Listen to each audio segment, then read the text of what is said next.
Oke, kita bahas topik ini yuk. Sebar nomor HP orang. Kelihatannya sepele banget kan? Tapi hati-hati, satu tindakan iseng ini bisa jadi pembuka masalah hukum yang serius loh. Kenapa ya bisa gitu? Nah, ini relate banget. Banyak dari kita tuh baru melek hukum kalau udah kejedot masalah. Seringnya, yang bikin kita beresiko itu bukan karena niat jahat, tapi ya itu, karena sekedar kurang paham. Kita nggak sadar kalau iseng-iseng kecil ternyata udah melanggar batas. Oh ya, pembahasan kita kali ini dipersembahkan oleh pojokhukum.id. Ini adalah akun edukasi hukum yang coba menyajikan informasi pakai bahasa yang gampang kita cerna. Tujuannya simpel kok, bukan buat nakut-nakutin, tapi biar kita semua jadi lebih sadar hukum. Hari ini, kita fokus ke satu hal, nyebarin nomor HP orang lain tanpa izin. Sekarang, coba deh kita jujur-jujuran sama diri sendiri. Pernah nggak sih kamu ada di situasi-situasi kayak gini, entah jadi pelakunya atau malah jadi korbannya? Pasti familiar banget kan? Kayak nge-share kontak teman di grup WhatsApp buat urusan kerjaan, atau upload screenshot chat yang lucu tapi lupa ngeblur nomor HP-nya. Atau mungkin pas lagi emosi atau kesal malah nyebarin nomor orang. Kelihatannya emang hal biasa ya, tapi ternyata ada aturan mainnya loh. Nah, ini dia nih, poin paling pentingnya. Di mata hukum, nomor telepon itu bukan cuma deretan angka biasa. Itu adalah data pribadi. Maksudnya apa sih? Gini, nomor telepon itu nempel banget sama identitas seseorang. Jadi, penyebarannya itu nggak bisa sembarangan. Wajib, kudu, harus dapat persetujuan dari yang punya.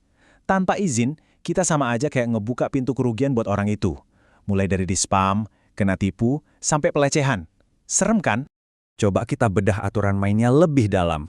Pertama, dan ini yang paling krusial, selalu butuh persetujuan. Kedua, tujuannya juga mesti jelas. Jadi bukan cuma, boleh minta nomormu, tapi lebih spesifik. Misalnya, nomormu boleh aku kasih ke panitia acara nggak? Dan yang perlu diingat, jejak digital itu abadi. Sekali kesebar, wah susah banget buat ditarik lagi. Dan ini tuh bukan cuma soal etika doang ya, semuanya udah diatur dengan sangat jelas di undang-undang kita. Yuk kita lihat landasan hukumnya. Nih, lihat deh. Undang-Undang Perlindungan Data Pribadi bilang, setiap pemrosesan data, yang mana termasuk menyebarkan ya, itu harus berdasarkan persetujuan yang sah. Kata kuncinya di sini, persetujuan sah. Aturan ini diperkuat lagi sama Undang-Undang ITE. Intinya sama, penggunaan data pribadi apapun di media elektronik, entah itu WhatsApp atau media sosial, ya harus seizin orangnya. Jadi, payung hukumnya udah double, udah jelas banget. Oke, aturannya udah jelas. Sekarang gimana sih cara praktisnya biar kita tetap di jalur yang aman? Yuk kita bandingin langsung mana yang boleh dan mana yang berisiko. Kelihatan banget kan bedanya? Di sisi kiri, ini zona aman. Selalu minta izin, pakai nomornya cuma buat tujuan yang udah disetujui, dan jaga kerahasiaannya. Sebaliknya di sisi kanan, ini zona rawan masalah. Nyebar di grup publik, upload screenshot tanpa disensor, apalagi kalau niatnya buat mempermalukan orang. Nah, ini jelas-jelas udah melanggar batas. Tapi ya gitu, sering banget ada pembenaran atau pikiran keliru yang bikin kita ngerasa tindakan ini nggak apa-apa. Nah, sekarang waktunya kita luruskan mitos-mitos ini. Mitos pertama, cuma nomor HP doang. Eits, jangan salah, itu adalah data pribadi yang dilindungi hukum. Nomor HP itu bisa jadi gerbang menuju kehidupan pribadi seseorang loh yang bisa disalahgunakan buat nipu, neror, atau hal-hal nggak enak lainnya. Mitos kedua, kan cuma di grup kecil. Ini juga pemikiran yang keliru.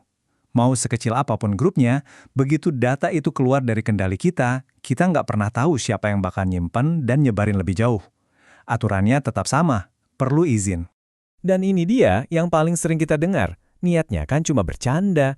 Penting banget buat difahami. Dalam hukum, niat baik itu nggak selalu bisa menghapus dampak buruk. Candaan kita bisa jadi awal dari teror bagi orang lain, yang pada akhirnya dihitung itu dampak nyatanya. Ujung-ujungnya, prinsipnya itu sederhana dan universal banget.